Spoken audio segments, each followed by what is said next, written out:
So, do you guys ever wonder why people cheat, even when they seem happy? Or how to handle those moments when temptation strikes. Today, we're breaking it all down.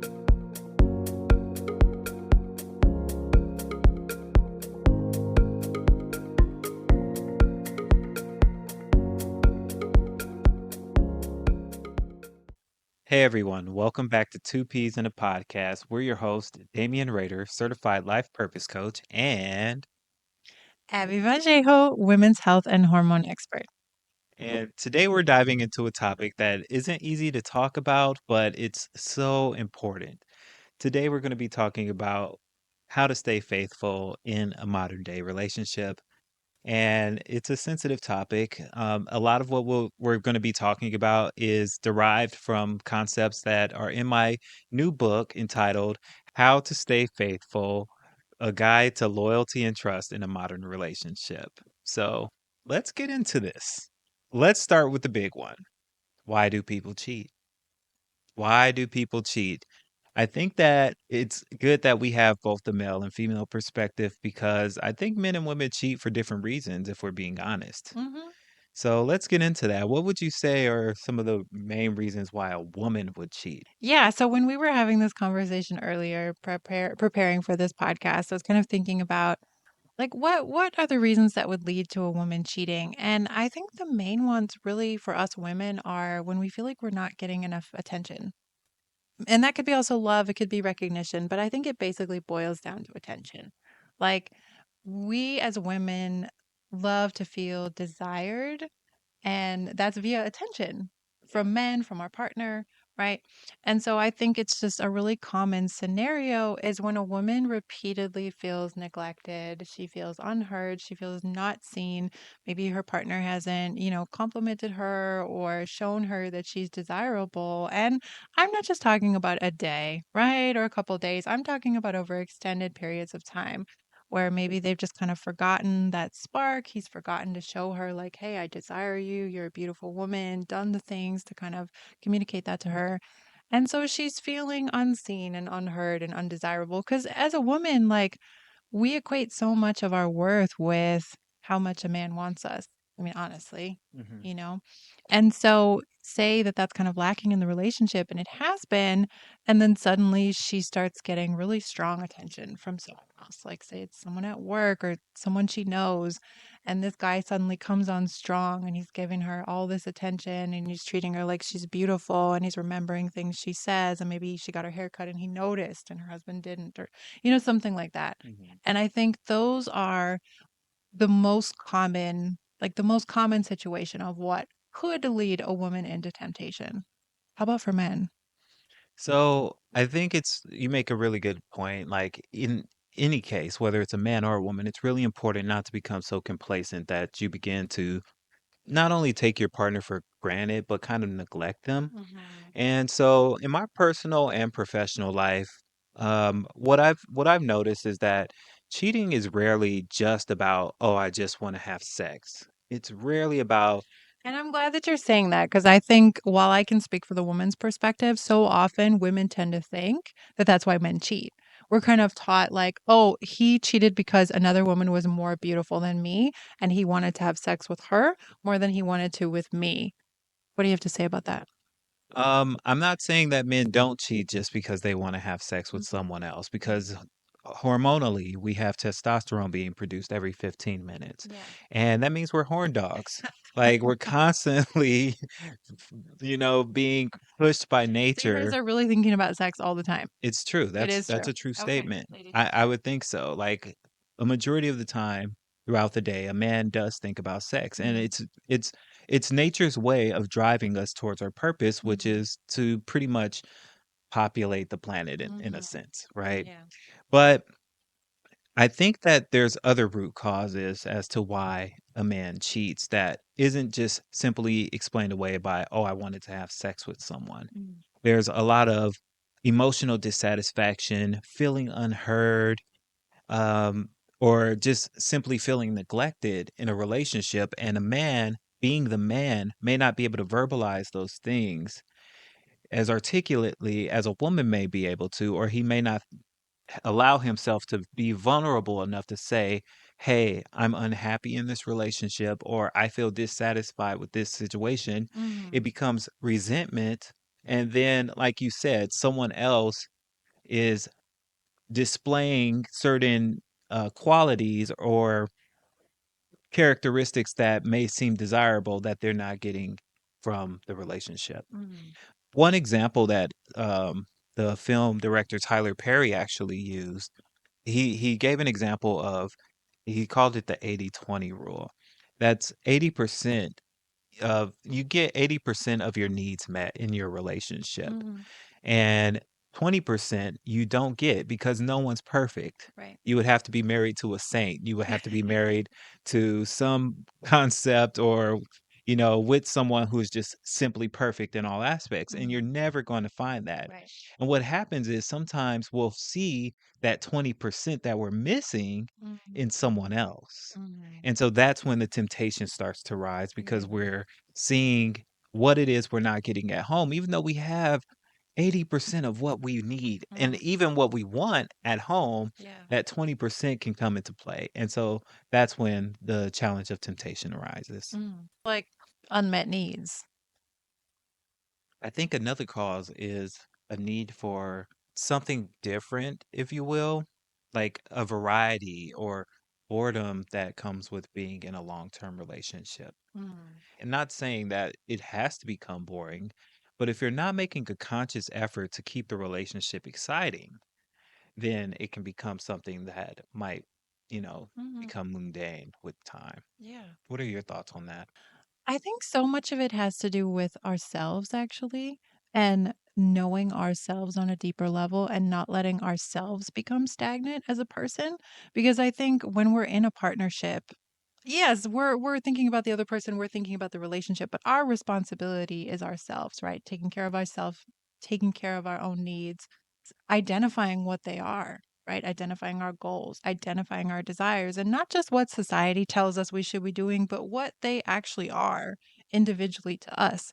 And so, like, don't let yourself become stagnant as an individual. If you always have new dreams and new goals and you're going after these and you're growing as a person, you're doing that inner work, you know who you are. I don't think that you'll really become stagnant in a relationship, especially if you're with a partner that's also doing these things, like us, for example. We grow together because we're growing individually, right? Our bond Yeah. is strengthened every time we heal ourselves and we can talk about it. Our bond grows deeper and we move forward as a couple, but also as two individuals. Like you have new interests, you have new goals and aspirations, and I do too. And I think that that keeps us from stagnating because stagnation is personal, right? First and foremost, before it happens in a partnership. What do you think the biggest reason why people cheat is? Let us know down in the comments or email us at ask2ps@gmail.com. I think another cause, especially when it comes to men, is ego. Ego and validation seeking behavior. What I mean by that is a lot of times men will have the concept of masculinity associated with how many women he can sleep with, Hmm. whether he can dominate another woman. Um, When they say how many notches on the belt or whatever. right. And it's very common in society because it's pushed in mainstream society as a desirable thing. Mhm. When I was growing up, they called someone who, desired or was with a lot of women a player. Oh, yeah. And it's like you're playing a game, and how good are you at the game? And it was Hmm. something that was actually like glorified in the Yeah. culture. Like if you were a player, like that was considered a good thing. And You were desirable. you were desirable. Mm. Like you had some sort of like suave finesse to you, what they call Mhm. swag. Yeah. Like he's a player. Yeah. It wasn't like about golly, that's a faithful man. That's a stand-up guy. Like I mean, and that's kind of the way society is set up today. A lot of what's Yeah. good is considered not so desirable these days. But Right. I think recognizing that one's ego can drive someone to wanting to be with another woman is very important. Hmm. Aside from all these reasons that we've listed, the underlying factor in all of this is temptation. And temptation tends to rise when You might have someone flirt with you, you might find someone attractive, or maybe things aren't as good as they could be at home with your partner, and someone else comes along and can seemingly fill the void. But I think the truth is that temptation isn't really the problem. It's how you handle Hmm. the temptation. Right. Let's talk about that. What are some of the things that we can do to kind of counteract when we are feeling tempted? Because it's going to happen. We're human beings. So, would you like to touch on that first? Well, I think first of all is like taking the guilt out of it because we are human beings and temptation is going to happen, like you said. And whether you're with your soulmate in a loving relationship, it's still going to happen at some point. So I think just taking the guilt out of that alone, because I think sometimes what can happen is we try to be perfect. And maybe this is only speaking for women, but from my perspective, I think sometimes we try to be perfect and then suddenly, someone flirts with us or something and we sort of flirt back and maybe it's innocent, but then we start to feel guilty, like we really did something wrong, and then we feel like we have to hide it.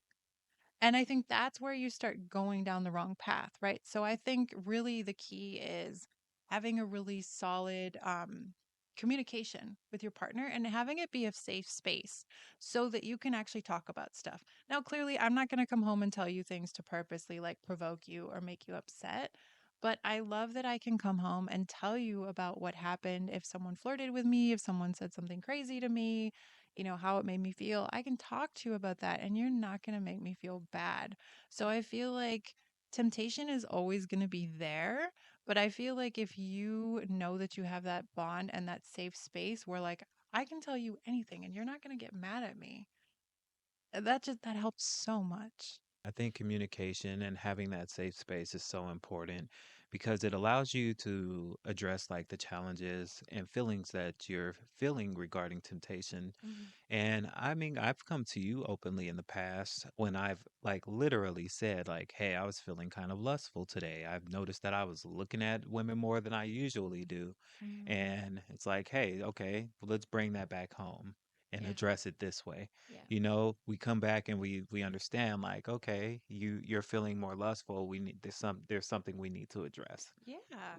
And like on my part, on my end, I didn't sit there and grill you like, well, who was it? Or, Right. in what situation? Or no, I didn't ask for any details like that because it didn't matter. What mattered is that you trusted me enough to communicate that you had an unmet need and you came to me so that we could meet that need together. And I feel like if you had done that, if you had made it, like, who is that? Who is, or Hmm. where are you going to? It would have made me feel less willing to come to you in the future because I wouldn't have felt safe. Yeah. I wouldn't have felt safe enough to express those kind of feelings, so I would have kept them to myself. And one of the dangers of keeping temptation and those feelings to ourselves is that it can go from being just an ordinary feeling to becoming an obsession. If you harbor it inside on your own and you continue to be subjected to that same temptation, then obviously that can grow stronger and become somewhat of an obsession. Hmm. And I think the other thing too is when I'm going to say not if, but when you do feel tempted, stop and think about like what, because it's usually not even the person, right? It's going back to that unmet need. Mhm. And so I think that's where it's your responsibility to be like, "Oh, okay, I'm feeling a little tempted, but why? What is it that has been missing from my life or my relationship? Have I thought about it? Have I communicated it to my partner to give them a chance to fulfill it before I go off and just, let another person do that for me and ruin the relationship?" And so I think like, if you're getting attention from someone else. Or like your example, you're feeling lustful and you notice you're checking out other women, you're thinking about it, coming back to the relationship like you did and saying, "Hey, like we haven't taken care of this need for a while. Like let's take care of it." Right.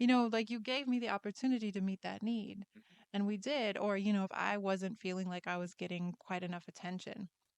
Like I work in a gym, there's lots of testosterone, there's lots of men, there's sweaty men with testosterone pumping, there's Yeah. lots of like I guess you could say dirty talk or locker room talk or flirtation. I mean that it's not like an office building where people are more PC, right? That stuff kind of tends to run rampant. And so I feel like sometimes me being sensitive to energy, I pick up on that.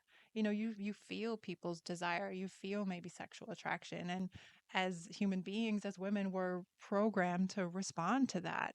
And if I do find myself feeling curious or excited, I can come home and literally tell you what happened. You're not going to punish me for it. You're going to help me meet my needs. If I need more attention, I can just tell you. So I think it comes back to what is missing in my life? How can I verbalize this need, and giving your partner the chance to do it? Because I feel like if you have a good partner and you tell them just in a safe space, 9 times out of 10, they're going to meet that need for you. Having that safe space for you is selfishly for me as well, because I understand that you're an attractive woman, and I know that men are going to be lusting or pursuing you or just testing the water to see how far they can get. Mm, And this goes for anyone. Like, don't think that you're the only one that's attracted to your partner. Like, other people are going to be attracted to them as well. And if you're taking your partner for granted and someone else is being attracted to them, then that just goes to show that there's something that you can work on. mhm, And so that safe space that we create is so that you can come to me and let me know, like, hey, someone else was flirting with me. And if I don't give you that safe space, then, I'm closing the door and leaving you out mhm. there to deal with that. Yeah. And Yeah. so I think it's really important that we do have that safe space. We do. And I think it's also how you channel your desire, right? It's not wrong to be attracted to other people. You can go out and see other attractive women and feel that sexual desire. I can go out and see other attractive men and feel that sexual desire. But it's what do we do with it? How do we channel it, right? And so I love what we do is that even if we go out and we're stimulated by someone, by a conversation, by a visual, by seeing someone, an interaction, we channel that desire into each other, right? So we can come home and we've been turned on, and we actually take that desire and we channel it into each other. Yeah, absolutely. And for men, I think it's really important that men, we understand and recognize in ourselves that there is a certain dynamic that happens when we come in contact with women. Especially if it's an attractive woman, if it's a younger woman, you will feel like some sort of empowerment. You will feel a drive towards this woman because that's in your nature. But the important thing is that you know that this should not, especially if you're in a community, if you're in a committed relationship, this does not mean that it has to accumulate into you sleeping with this person. Mm, Take that energy, take that feeling that you feel when you know there's a beautiful woman present and channel it. I mhm, choose to channel it into my relationship. mhm, I choose to channel it into my work. I take these feelings. Sigmund Freud, a lot of his work was based on the fact that we had sexual desires. He had some weird concepts we're not going to get into, but taking sexual desire and channeling it. mm, And that's what I think as men we need to recognize, that we have the ability to do that. It's not about getting that ejaculation all the time. And so another way that I deal with temptation when it rises is by recognizing the signs before it escalates. If I notice that someone is flirting with me or that I am feeling tempted, I like to address it before. And so, as a counselor, one thing that I taught my clients when it came to substance use was to recognize the cues in their bodies when temptation was arising for them to relapse or go use again. And these cues can look different for different situations. For instance, if I'm getting anxious, my palms might get sweaty, or maybe my hands might shake a little bit. Maybe there's a change in my breathing. mhm. So when faced with temptations, there's also going to be cues. Yep. And so recognizing what those cues are, maybe I'm becoming a little more flirtatious, or maybe I'm staring a little bit too long. Mhm, But once you start to notice those patterns, then that is when you want to address it as soon as possible. Either mhm, setting boundaries with the person who you are interacting with, distancing yourself from that person, mhm. or waiting until you get home and confiding in your partner. Yeah.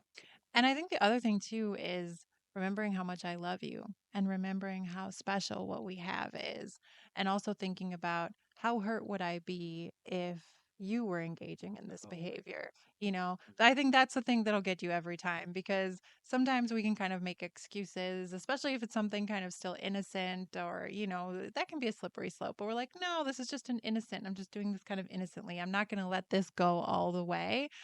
But then turning around and thinking, how would I feel about my partner doing that with someone else? And if you don't like it, nah, you shouldn't be doing it.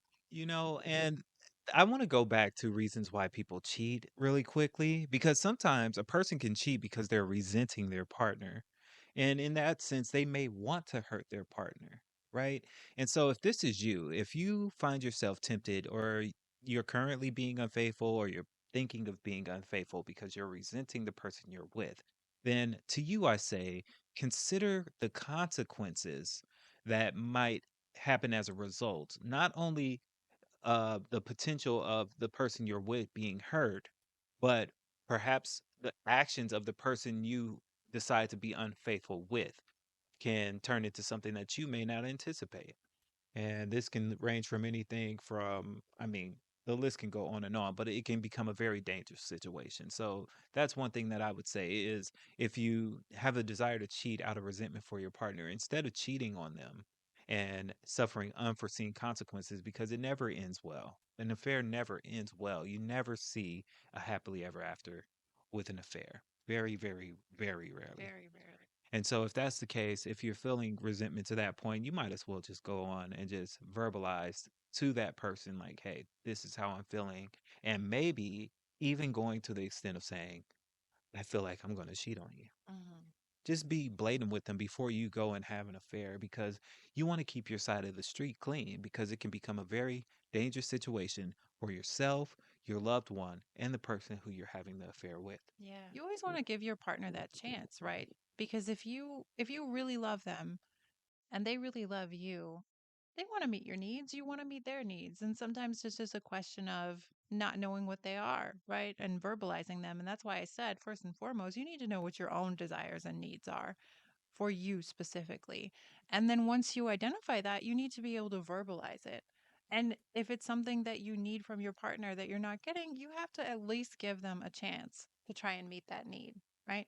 And if that's not possible, or if they don't want to, and you've made it excessively clear multiple times, then I think maybe you shouldn't be in that relationship, right? Rather than just cheating to try and get a reaction out of them, or cheating like a tit for tat thing. So, I mean, that's something that I know that I've experienced in the past, um, with ex partners, where they would cheat and I would be so hurt that I would be looking to get them back. So then I would go out and do the same thing. And my justification was, well, you did it first. And now I'm just getting you back.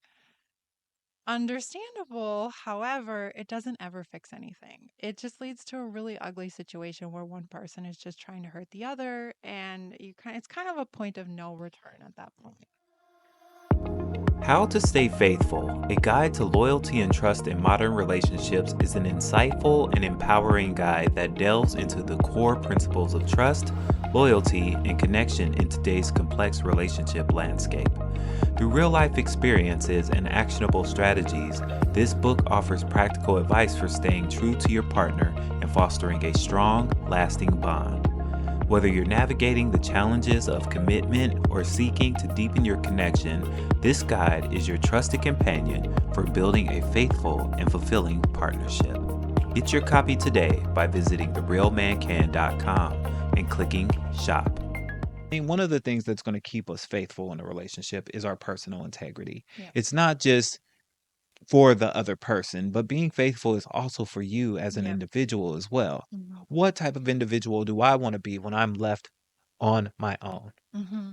Like, even when my partner isn't around. Yeah. And that's what's going to keep you faithful when you are in those situations where you could get away with being unfaithful. Yeah. But when you are doing it for yourself, then it becomes something that is not worth it. I love that. I really love that. Are you being the type of person that you would want to be with? Are you being the type of person that you admire? Right. And that's where it goes back to your individual responsibility first, to know who you are, to know your needs, and to, are you a person that you're proud of? Are you living up to your own integrity? And I think when you are in alignment and aware of that, it doesn't really matter what type of situations you're in if, like those things like you said, well, no one would ever find out. Yeah, but you'd always know. I would always know. And I wouldn't be able to live with that because I hold myself to a higher standard, especially in this relationship. Like this relationship is special. I hold you to a high standard. I also hold myself to a high standard. And so I'm not going to be the one to mess up that. And the fact that we give each other so much integrity, and that you see me with so much integrity and trust, like I would never do anything to mess that up because that's so special to me. Another factor that I think is very relevant in a modern relationship is pornography. Yeah.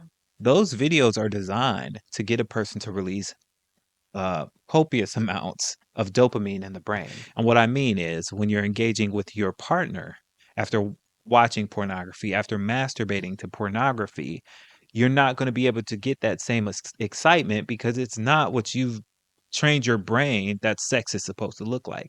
And this Mhm. might look like not being able to achieve an erection or getting a secretion when needed. Mhm. Yeah. And as a practitioner, I'm just over here thinking like that's like when you're eating healthy food and then suddenly you start eating sugar or fast food. And then all of a sudden you get addicted to that and you go back to healthy food and it doesn't taste good to you anymore because you're Mhm. so like your brain has like Analogy. adapted to That's a that great new analogy. like, no, I need it to be like super sweet. Otherwise it doesn't satisfy me. Versus if you don't eat those things, the natural tasting food is going to taste good. So it's a Yeah. question of dopamine and like how much pleasure your brain is getting from things.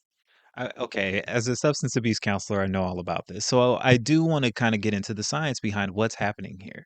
When you experience something that stimulates you, that it releases a lot of dopamine, right? The amygdala is the part of the brain that releases dopamine, and it drives us towards the things that we need, water, food, or, something that's good for us. Mm. So when you find a stimuli that triggers a lot of dopamine release, sugar, sex, porn, Drugs. drugs, what it does is it registers to the brain that this is something I really need, and it stores it as a strong core memory in the hippocampus. Okay, so it's stored in the hippocampus as a strong core memory. So if the strong core memory of you ejaculating to pornography is stronger than you when you ejaculated to your partner, Mhm. then obviously you're going to get less of a stimuli because it's going to Mhm. be your brain is going to be telling you, no, I need this Stronger. stimulation because this one gives me more of a dopamine release, which means that it's more of a priority to Mhm. my livelihood, to my well being. Yeah. The same way water is going to, when we're thirsty, we're going to crave water more than we crave any other liquid Yes. substance. So our brains get hijacked. Our brains get hijacked. Mm. Literally, our brains become distorted. Wow. So how do you fix that? So the way that you fix it is, for one, you have to abstain from the stimulus, the thing stimulating this activity, which would be pornography. And you would have to treat it like any other addiction. That you can cut it off cold turkey, you can seek help, speak openly, build a support network, and it can be embarrassing, but if it's interfering and compromising your relationship, then this might be something worth discussing Yeah. openly, Yeah. letting your partner know, like, hey, I've been struggling with this and I'm trying to overcome it because all I want is you. Yeah. And it's, I mean, the whole topic of what we're discussing today is an uncomfortable subject because we want to believe that we're just going to always have eyes for our partner, but it's not the case. Temptation is real and lust is real, and so is, being faithful or unfaithful in a relationship. It's important that you have these open discussions like we're having with you, uh, so that you can avoid falling into those type of traps or situations. So let me ask you, the audience, what do you think? Do you think that lust is something that can be controlled, or is it just a part of human nature? Let us know your thoughts in the comments below. So we've talked about a lot today. We've talked about lust, we've talked about temptation, we talked about literally how the brain gets hijacked and the role of dopamine. I thought that was so fascinating. So let's kind of just summarize the main points and the takeaways from this episode. So I think for me, one of the biggest things that I wanted to reiterate was, this isn't about being perfect. We're human beings. We're both going to have desires. It's not just us in this world. There's other people out there, and it's completely natural to feel attracted to or to respond to other people.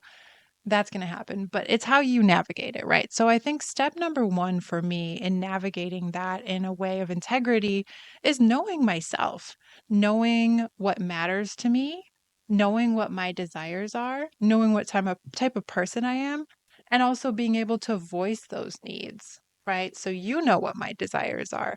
So you can help me meet those. And then also not letting yourself stagnant. Right. So we talked about how do you keep things fresh in a long term relationship. You keep yourself fresh.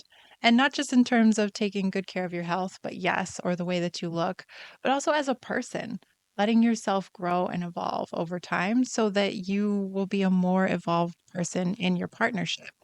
And I think that you said it perfectly. Staying faithful isn't about being perfect. It's about being intentional in the relationship. It's about channeling into your integrity. How do you, as a person, as an individual in this relationship, want to build this relationship? And if you want to build a relationship that's worth being faithful for, it starts with you. Absolutely. It starts with you. You are the anchor. If this episode resonates with you, I would encourage you to check out my book, How to Stay Faithful in a Modern Relationship, A Guide to Loyalty and Trust. And you can find that down in the description, or you can go to therealmancan.com.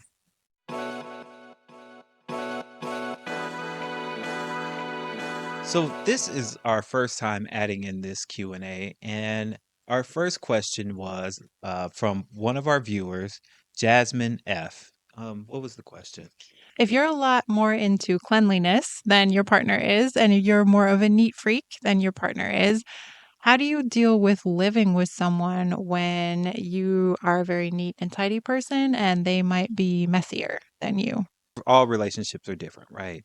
But I think it's important that for yourself, you recognize your ADLs, which are activities of daily living. These are things like brushing our teeth, washing our face, making our bed, getting dressed in the morning. When these things are happening regularly, then this suggests that, things are good. You're in a healthy state. When we stop doing these things, then this could suggest that something is happening mentally, physically, or there's something that we're failing to address. To address the question, if the person isn't doing things that they would typically do, then it might suggest that there's an underlying issue that something needs to be communicated. If it's just the case that you're the person who does the cleaning and they are not that cleanly, then I would suggest finding a small role for them, like something, maybe their area that you challenge them to keep clean, or something that you say is non-compromisable, like rinsing off their dish and putting it in the dishwasher once they've finished eating. Yeah, I think it's about setting clear expectations. So sometimes that stuff just needs to be defined. So, as the messier one in this relationship, I will say that things that really help me is when we kind of have clear goals. Like, I know that when you cook dinner, I'm going to do the dishes. Like, I know that that's my role, and I'm totally cool with that. Like, sometimes I just need to be directed, or I'm the one that does laundry. So, whatever day of the week it is, okay, I'm doing the laundry. Like, I just know that, like, that is my task. And I think when it's clear, then, and not saying that we can't help each other out or, that there's never, like, you're never doing the dishes or never doing laundry or whatever. But I just think, especially for the person that is maybe a little less organized, I like what you said about them having like simple and straightforward tasks that they know that you both have agreed on. Like, hey, this is primarily your duty unless there's like unforeseen circumstances. And then they can also feel good. Like, I feel good, like I'm accomplishing something when I do them because I'm like, look at me, I'm doing the laundry. Like, it's like my little job to do. So, yeah, I think that's so helpful. So I would say praise the person when you do get them to do a task. Praise them, let them know that you appreciate, whatever it is that they're doing to help out. And I just want to take it back to what I was saying about those activities of daily living. For instance, if she does the dishes, right? After we finish eating, if I notice that the dishes aren't being done, after we finish eating, then that's what I mean. It might suggest that something needs to be addressed. So keep a sign out for those. It might not just be that your partner doesn't know how to clean or they don't know how to fill a role. It may be that there's something that needs to be addressed.